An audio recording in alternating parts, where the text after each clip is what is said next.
हमारे देश के कुछ हिंदुत्व नेताओं का मानना है कि वो इस्लाम को इस दुनिया से मिटा देंगे, जबकि नासा के साइंटिस्टों का तो कुछ और ही कहना है।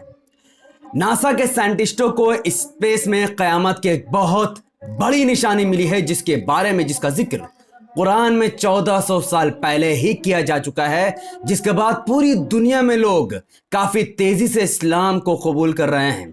पूरी वीडियो को विस्तार से समझेंगे उससे पहले अस्सलाम वालेकुम वरहमतुल्लाहि वबरकात। अल्लाह के नाम से शुरू, जो बड़ा मेहरबान और निहायत रहम करने वाला है। मैं हूं मोहम्मद हफीज अंसारी और आप देख रहे हैं द पॉलिटिकल।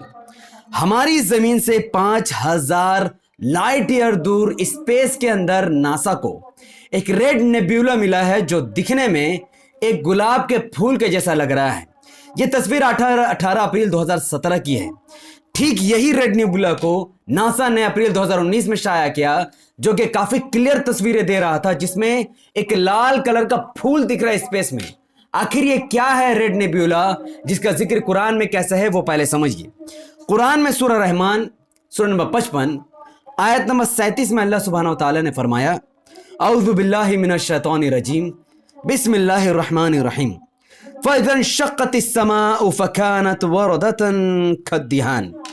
जिसका मतलब है कि फिर जब आसमान फट जाएगा तो गुलाब के फूल का सा हो जाएगा, जैसे सुर्ख नरी बिखरे की रंगी हुई खाल है। फ़बिअय्यि आलाइ रब्बिकुमा तुकज़्ज़िबान, तो अपने रब की कौन कौन सी नेमतों को झुटलाओगे। सूरह रहमान में बताया गया कि क़यामत की एक निशानी है कि जब क़यामत कायम होगी तो उस वक्त जो आसमान होगा वो फट जाएगा और वो फटकर लाल फूल के जैसा दिखेगा। और नासा को वो कुछ इसी तरीके से तस्वीर स्पेस में दिखी है, जो पूरी तरीके से गुलाब के फूल का जैसा दिख रहा है, और ये क़यामत की एक बड़ी निशानी में से एक है।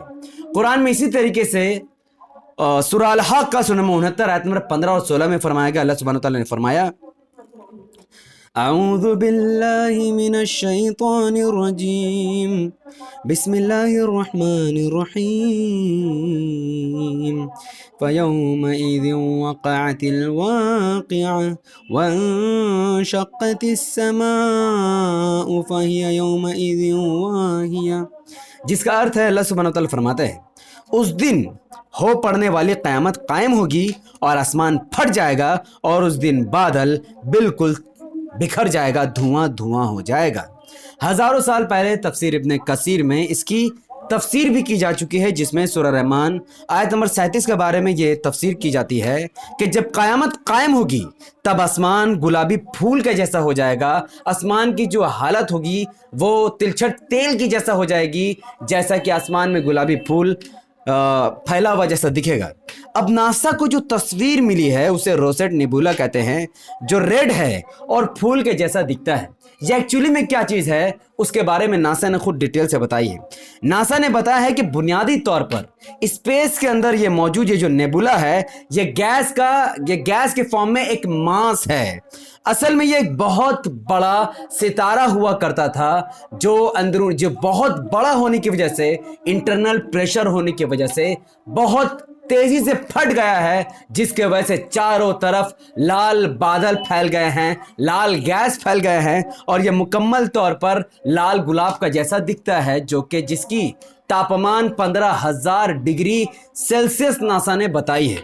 और नासा ये बात बहुत खुलकर कहता है कि खला में जो कुछ भी बड़ा सुर्ख और गुलाब का जैसा दिखाई देता है वो एक्चुअली में बहुत बड़ा सितारा हुआ करता था, जो फट जाने के बाद लाल गुलाब की शक्ल में दिख रहा है। और यही बहुत बड़ा मिरेकल है इस्लाम का, कुरान का और अल्लाह सुब्हानहू व तआला का। क्योंकि कुरान में जिन जगहों में आसमान फटने का जिक्र है, जिन जगहों पर क़यामत की निशानी का जिक्र है, वहां पर बताया गया कि जब आसमान फट जाएगा तो आसमान यानी जो खला है, जो स्पेस है, वो लाल गुलाब की तरह दिखेगा, तिलछट जैसा दिखेगा। और यही कुछ नज़ारा हो रहा है, जहाँ जहाँ बड़े बड़े सितारे फटते हैं वहाँ वहाँ जो तस्वीरें निकल कर आती हैं, जो नासा पब्लिश कर रही है, वो रेड गुलाब जैसा दिख रहा है, जिसका जिक्र हूबहू कुरान में 1400 साल पहले आया है। और समझने वाली बात यह है कि हमारे नबी करीम सल्लल्लाहु अलैहि वसल्लम उम्मी थे, यानी वो पढ़े लिखे नहीं थे, उनको स्पेस टेक्नोलॉजी किसी के बारे में कोई भी इल्म नहीं थी। उस वक्त किसी को यह भी नहीं पता था कि आसमान के ऊपर क्या है। उस वक्त 1400 साल पहले कुरान में रेड नेबुला का जिक्र होना, यानी जब एक सितारा फटता है और फटने के बाद वो लाल गुलाब जैसा दिखेगा, इतनी बड़ी भविष्यवाणी का होना कुरान में, ये अपने आप में दर्शाता है कि कुरान कोई अनाप शनाप किताब नहीं बल्कि अल्लाह का कलाम है।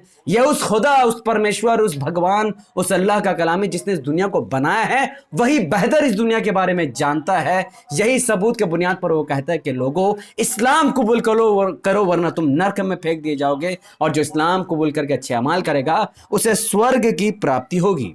इन तमाम चीज़ों को देखते हुए आज इस्लाम पूरी दुनिया में काफी तेजी से फैल रहा है, काफी तेजी से आगे बढ़ रहा है। जैसा कि 45 साल के डेविड इस्लाम कबूल कर लेते हैं। वो 45 साल के डेविड चर्च में प्रास्ट रहते हैं, यानी चर्च के वो पंडित मौलवी रहते हैं, लेकिन आज वो इस्लाम धर्म कबूल कर चुके हैं। क्यों? जब उनसे पूछा गया कि आप 45 साल की उम्र में चर्च के पुजारी होने के बावजूद भी आप इस्लाम धर्म क्यों कबूल कर रहे हैं, तो उन्होंने कहा कि वो इस्लाम के सिद्धांत से काफी मुतासिर हो चुके हैं। और सवाल यही पैदा होता है कि आखिर इस्लाम का सिद्धांत क्या है? तो ये है इस्लाम का सिद्धांत जो कुरान में लिखा गया है। कुरान में जो कुरान डेविड ने पढ़ी है और जिससे वो मुसलमान बना है, उसने ये तमाम चीज़ें पढ़ी और सीखी है। जैसे कि कुरान में सूरह नंबर 22 आयत नंबर 30 में बताया गया है कि तुम झूठ मत बोलो। कुरान में सूरह नंबर 49 आयत नंबर 12 में बताया गया कि किसी की जासूसी मत करो। कुरान के सूरह नंबर 49 आयत नंबर 11 में बताया गया किसी का अपमान मत करो। कुरान के सूरह नंबर 17 आयत नंबर 26 में बताया गया कि फालतू के सामान को वेस्ट मत करो। कुरान के सूरह नंबर 22 आयत नंबर 36 में बताया गया कि भूखे को खाना खिलाओ। कुरान के सूरह नंबर 49 और आयत नंबर 12 में बताया गया कि किसी के भी पीठ पीछे उसकी बुराई मत करो, उसकी चुगली मत करो। कुरान के सूरह नंबर 5 आयत नंबर 89 में बताया गया कि अपनी कसम को मत तोड़ो, अपनी कसम को बचा कर रखो। सूरह नंबर 27 नंबर 36 में बताया गया कि घूसखोरी मत करो, करप्शन मत करो। सूरह नंबर 9 आयत नंबर 4 कुरान में बताया गया कि अपने जो मेहमान हैं उनके साथ अच्छे व्यवहार करो। सूरह नंबर 3 आयत नंबर 134 में बताया गया कि अपने गुस्से को पी जाओ, दूसरों को गुस्से मत दिखाओ। सूरह नंबर 24 आयत नंबर 15 कुरान में बताया गया कि जो फालतू बात होती है उसे मत फैलाओ। सूरह नंबर 24 आयत नंबर 12 में बताया गया कि दूसरों के बारे में अच्छा सोचो। कुरान के सूरह नंबर 24 सूरह नंबर 51 आयत नंबर 24 और 27 में बताया गया कि दूसरों के साथ अच्छा व्यवहार करो। कुरान के सूरह नंबर 33 आयत नंबर 58 में बताया गया कि जो दूसरे भगवानों की पूजा करते हैं उनको बिल्कुल भी नुकसान मत पहुंचाओ। कुरान के सूरह नंबर 17 आयत नंबर 23 में बताया गया कि अपने माँ बाप के साथ दुर्व्यवहार मत करो, अपने माँ बाप के साथ सम्मान के साथ पेश आओ। कुरान के सूरह नंबर 23 आयत नंबर 3 में फरमाया गया जब तुम स्पीच दो, जब तुम बात कहो तो सिर्फ और सिर्फ सच बात कहो दूसरों के सामने। कुरान के सूरह नंबर 49 और आयत नंबर 11 में बताया गया कि दूसरों का मजाक मत उड़ाओ। उसी कुरान के सूरह नंबर 25 आयत नंबर 63 में बताया गया कि जब जमीन पर चलो तो घमंड और तकब्बुर से नहीं बल्कि इज्जत और आजिज़ी से चलो। कुरान के सूरह नंबर 41 आयत नंबर 34 में बताया गया कि जो तुम्हारे दुश्मन हैं उनके साथ भी इज्जत से पेश आओ। उसी कुरान के सूरह नंबर 62 आयत नंबर 2 में बताया गया कि ऐसी बात मत कहो जो तुम्हें करने का इरादा नहीं, यानी लोगों से झूठ मत बोलो।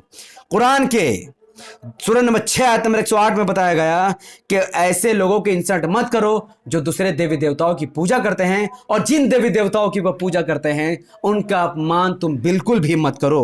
कुरान के सूरह नंबर 3 आयत नंबर 162 में बताया गया कि बिना जांचे पड़ते किसी भी चीज को उसकी सच्चाई जाने बिना मत खरीदो।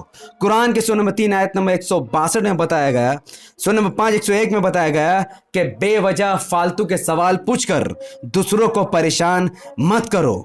उसी कुरान के सूरह नंबर 49 और आयत नंबर 11 में बताया गया कि दूसरे व्यक्ति को बुरे नाम से मत पुकारो, जो चीज तुम्हें पसंद नहीं वो दूसरे के लिए पसंद मत करो। सूरह नंबर 53 आयत नंबर 32 कुरान में फरमाया गया कि अपने आप को दूसरों से बढ़कर मत दिखाओ, अपने आप को दूसरों से पाकीज़ा मत बताओ। कुरान के सूरह नंबर 25 आयत नंबर 63 में बताया गया कि जो लोग तुम्हें इग्नोर करते हैं, तुम्हें देखना भी पसंद नहीं करते, ऐसे लोगों से भी इज्जत से बात करो और सम्मान से बात करो। उसी कुरान के सूरह नंबर 58 और आयत नंबर 11 में फरमाया गया है कि जब तुम भीड़ में किसी मजलिस में बैठे हो और बाद में कोई आए तो उसके लिए इज्जत से जगह बनाने का काम करो। उसी कुरान में सूरह नंबर 8 आयत नंबर 61 में बताया गया कि अगर तुम्हारा दुश्मन तुमसे शांति समझौता करना चाहता है तो फौरन उसके साथ शांति कायम करो और उससे लड़ाई बंद कर दो। कुरान के सूरह नंबर 4 और आयत नंबर 86 में बताया गया कि जब कोई तुम्हें तोहफा दे तो उससे अच्छे तोहफे के साथ उसे बदला में लौटाओ। कुरान के सूरह नंबर 49 आयत नंबर 9 में फरमाया गया कि जब दो ग्रुप आपस में झगड़ा कर ले तो उन दो ग्रुप के झगड़ा को मत बढ़ाओ, बल्कि दोनों ग्रुप के झगड़ा को खत्म कराओ, शांति करवाओ, दोनों से अच्छे अच्छे बात करो ताकि दो दुश्मन आपस में दोस्त बन जाए। तो ऐसी बातें कुरान में लिखी जिसकी वजह से लोग इस्लाम कबूल करते हैं। ठीक उसी तरीके से ऑस्ट्रेलिया के यूएफसी फाइटर जैक मैथ्यू ने भी इस्लाम धर्म को कबूल किया, क्योंकि जैक मैथ्यू ने कहा कि मैंने मुस्लिम कम्युनिटी को देखा है कि वो कैसे चैरिटी करते हैं, भूखे को खाना, प्यासे को पानी पिलाते हैं। ठीक उसी तरीके से जैसा कि आज हमारे देश में पाखंडियों को जब आप देखोगे, गैर मुसलमान को, जो लोग दूध को पत्थर में बहाकर वेश कर रहे हैं, वही कुरान मुसलमानों को यह हुक्म देता है कि तुम दूध को भूखे को पहुंचाओ, तुम गरीब को खाना खिलाओ, ना कि अल्लाह के नाम पर किसी मूर्ति को बना लो और फिर उसको खाना पीना खिलाओ। यही इस्लाम का सिद्धांत है, यही इस्लाम का उसूल है और यही इस्लाम है जो मैंने इस वीडियो के माध्यम से आपको पहुंचाई है। तो जो हिंदुत्व नेता ये कहते हैं कि वो इस्लाम को खत्म करते हैं, तो भाइयों इस्लाम खत्म होने वाली नहीं है। एक दिन आएगा कि तुम भी मुसलमान हो जाओगे और ये वीडियो जहां जहां पहुंचेगी वहां वहां लोग इस्लाम को कबूल कर लेंगे, क्योंकि इस्लाम की सच्चाई इस वीडियो में खुलकर मैंने आपके सामने रख दी है। तो मैं आपसे गुजारिश करूंगा कि इस वीडियो को लाखों लोगों तक पहुंचाइए, इस वीडियो को लाइक कीजिए, इसके लिंक को व्हाट्सएप, फेसबुक, इंस्टाग्राम पर शेयर कीजिए, अपनी बातों को धड़ धड़ कमेंट पर रखिए। अगर आप सब इस वीडियो को हमारे Facebook channel the political news पर देख रहे थे तो इसे लाइक और फॉलो कीजिए, 5 बड़े ग्रुप में शेयर कीजिए। मुझे अपनी दुआ में याद रखिए। बहुत बहुत शुक्रिया। अस्सलाम वालेकुम व बरकात व आखिरु दवाना अल्हम्दुलिल्लाहि रब्बिल आलमीन। अस्सलाम वालेकुम व बरकात। अल्लाह के सलाम, रहमत बरकात अब तमाम भाई और बहनों पर हो। मैं अल्लाह भी पीस अपॉन अस।